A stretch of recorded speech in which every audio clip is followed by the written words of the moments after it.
Hi, everybody. Don't mind my microneedled face. But tonight I wanted to come on live and just really go over some questions. I got a whole bunch of questions um, that I get asked over again by clients, by people on social media. And so I really just wanted to do some of the top questions that I'm asked and have a little talk about it. Okay. So the first one is I am on estrogen and have been for approximately 12 months.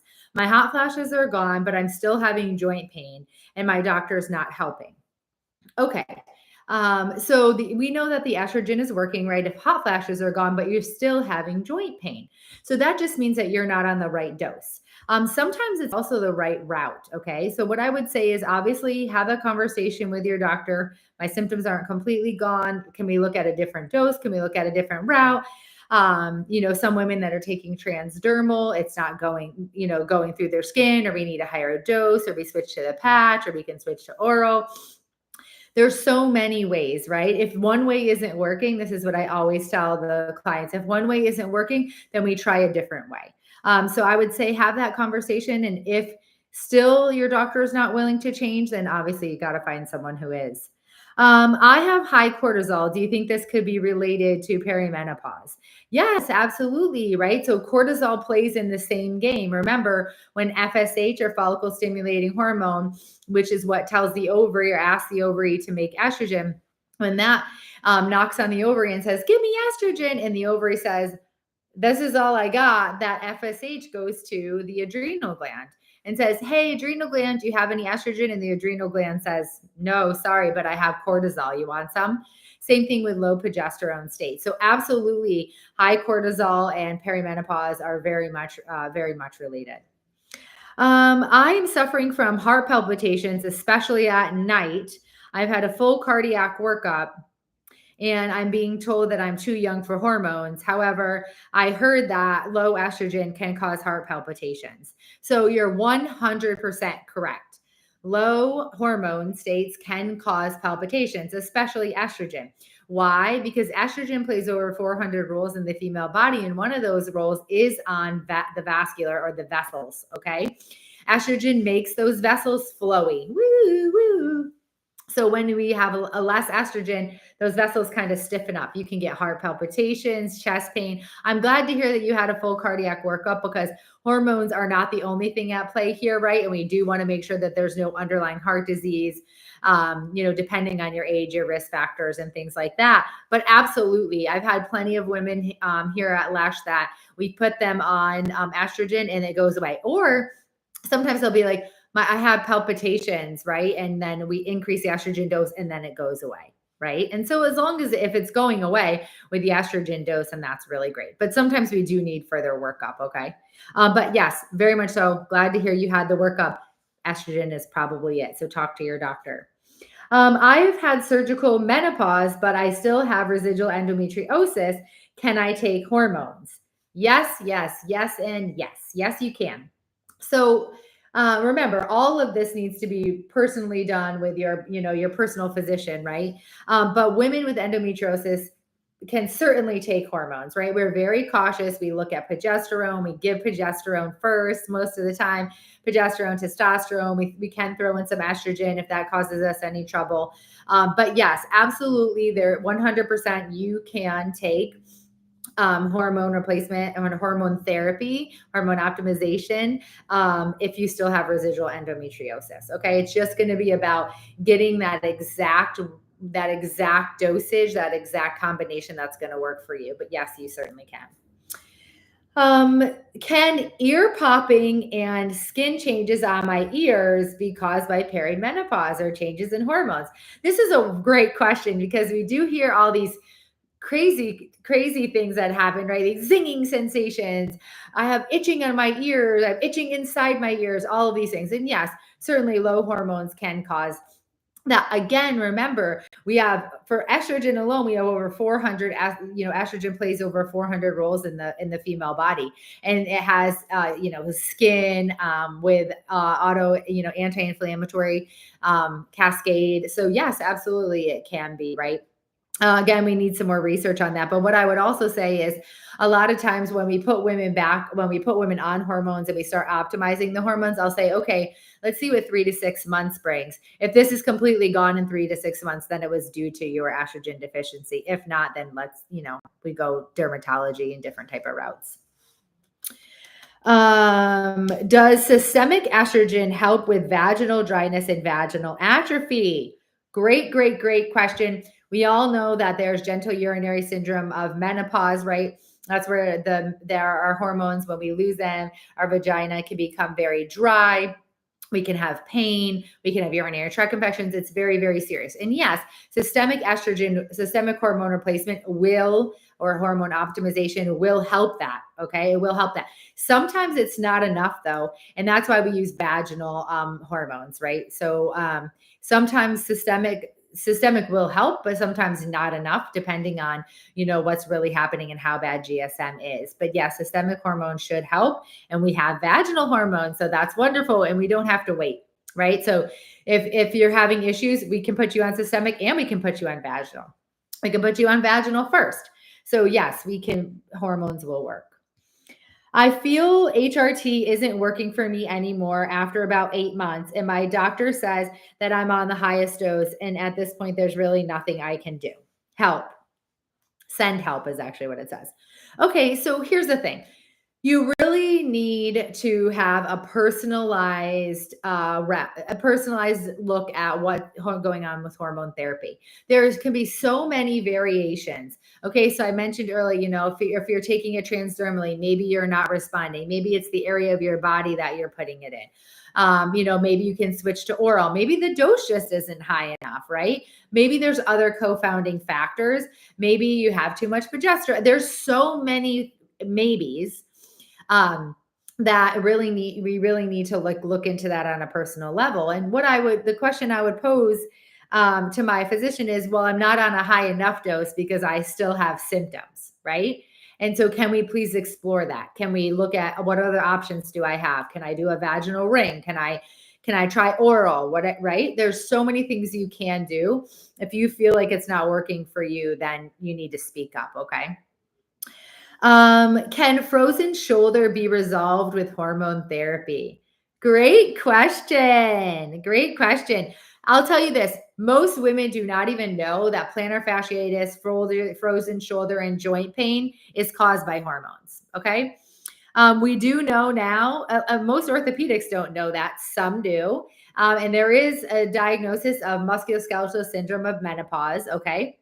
It is a thing, so they should know about it. But yes, frozen shoulder can be reversed. So can plantar fasciitis, and they can get better. Now, do you take the estrogen once and then all your symptoms go away? No, that's not how it works, right? It doesn't work like that. So, but yes, over time, we have pretty good success within 3 to 6 months of seeing joint pain, plantar fasciitis, frozen shoulder symptoms abate. And then remember, not everything is hormones. So if we replace your hormones and you still have symptoms, well, then we need further investigation. My doctor says that I have to stop HRT because I'm 60. Please help. I can't imagine my life without HRT. Okay, let's talk about that. So remember, way back, right? We said, okay, we're going to take hormones until the age of 60. And then what? It's kind of an interesting phenomenon. So what happens over the age of 60? This is really based on what your risk factors are. But it's looking at women who haven't had hormone therapy, right? So how long have you been without estrogen?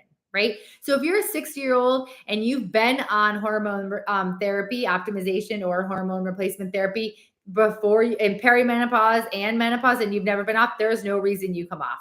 You continue to sail on through.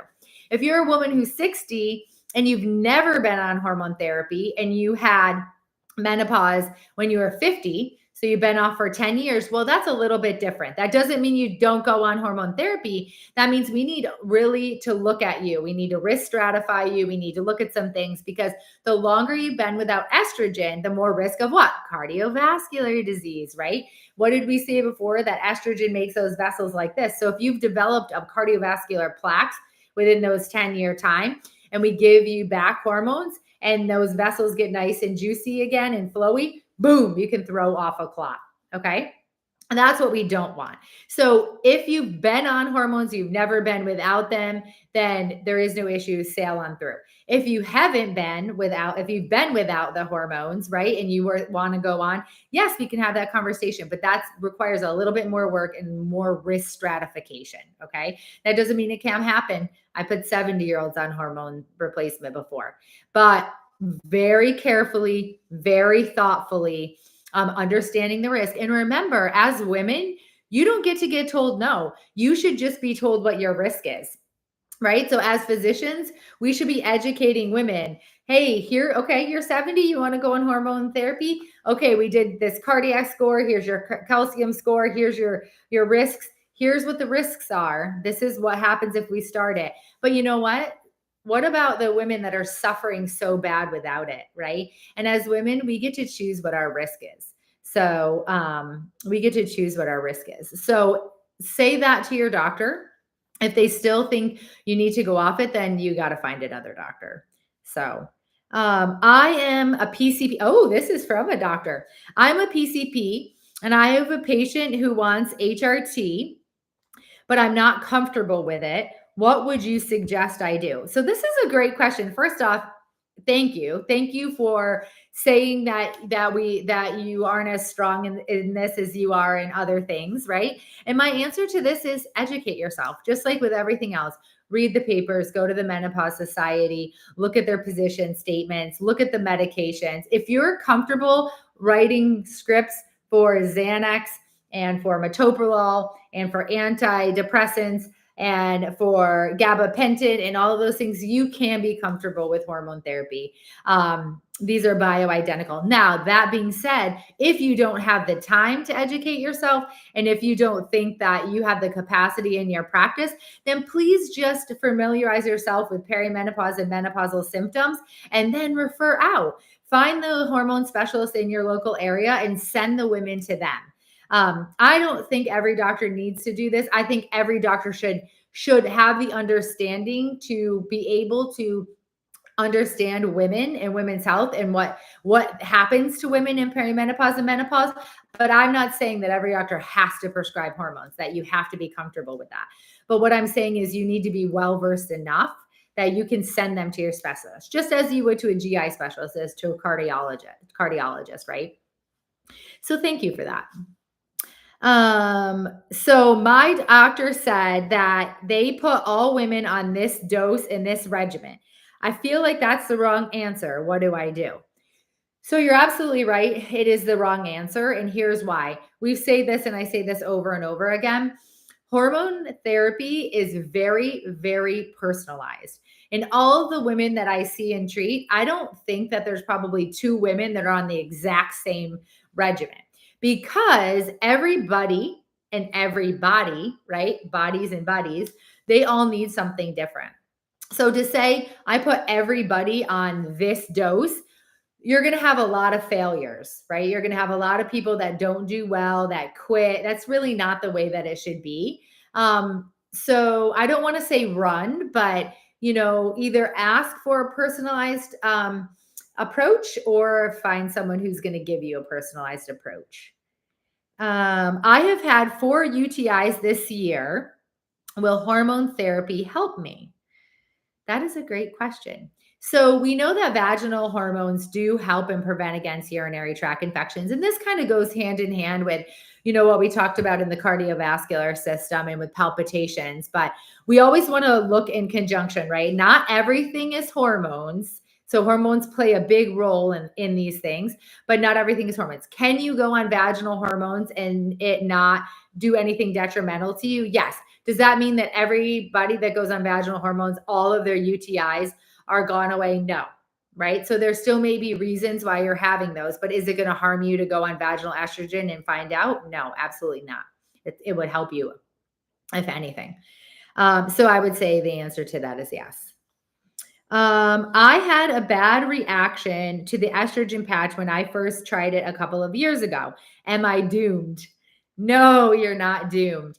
And also, this is again where personalized hormonal optimization comes into play, because it depends on also where you were in the time. So sometimes I see this with really early perimenopausal women. If we do like a patch or something like that, they don't do well with it at first. Okay. Maybe it's too much estrogen. In perimenopause, estrogen is chaotic. Sometimes the patch is just too much for people. So we'll stop, transition them to transdermal, and then they do much better. So no, you're not doomed, especially if you've only tried one. Again, remember, we have a bag of tricks. You should be seeing someone for your hormones that has a bag of tricks. Just like that previous question, if someone offers you only one plan, run away. You want the bag. Like, let me see your bag, doctor. What's your bag of tricks? Right. And then we work within that bag of tricks to find that combination that works for you. So, no, you're absolutely not doomed at all. There is hope. Okay. If I have an IUD, if I have a progestin IUD, can I take progesterone oral? Yes, you sure can. So remember that IUD is not doing anything systemically. It's protecting the lining of the uterus, and it's for contraception. So those are all good things, right? Because remember, in perimenopause, we can still get pregnant. And people forget about that sometimes. So that's perfect for that piece. But yes, you can certainly, and I have lots of clients who have IUDs and take oral micronized progesterone for the GABA effect, right? For sleep, for the calming effect of progesterone. So yes, you absolutely can. Okay, we are going to do one more here. This is really interesting. I have autoimmune flare-ups 7 to 10 days before my periods. Why?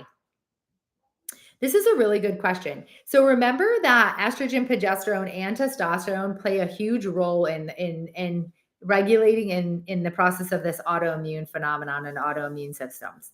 So remember, as our estrogen goes down, things are changing. We're having cortisol. We have all of these mast cells. We have all of these things kind of happening in the body. And so when we have that dysregulation of the hormones, we certainly can get what we say autoimmune type symptoms. Okay. That can definitely happen. What, again, not personalized medical advice, but if you're having and you're symptomatic in those 7 to 10 days before your period, talk to your doctor about possibly doing some hormone therapy that's 7 and 10 days before your period. It doesn't mean you have to take it every single day. It doesn't even mean you're ready for it every single day, honestly, but take it 7 to 10 days before and see if that goes away.